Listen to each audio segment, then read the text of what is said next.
5 ans après, Emmanuel Macron s'est à nouveau imposé face à Marine Le Pen, mais la carte de France a bien changé. On vous explique pourquoi.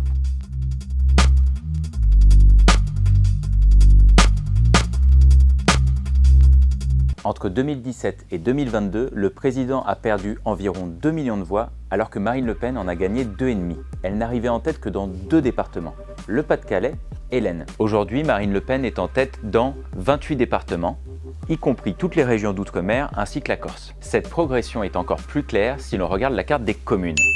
Comme on peut le voir, le nombre de villes où Marine Le Pen est arrivée en tête a bien progressé entre 2017 et 2022. Elle passe en tête dans 16 villes de plus de 50 000 habitants, contre 3 seulement en 2017.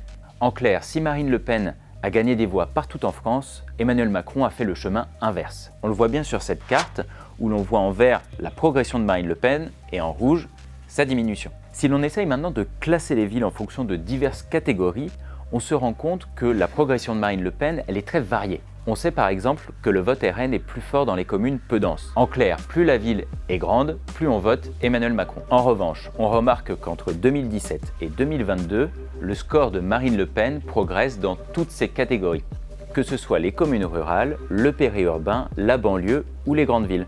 Et si l'on classe cette fois les communes en fonction de leur niveau de revenu, la différence est encore plus faible. En 5 ans, Marine Le Pen a conquis autant de voix dans les communes les plus riches que dans les communes les plus pauvres.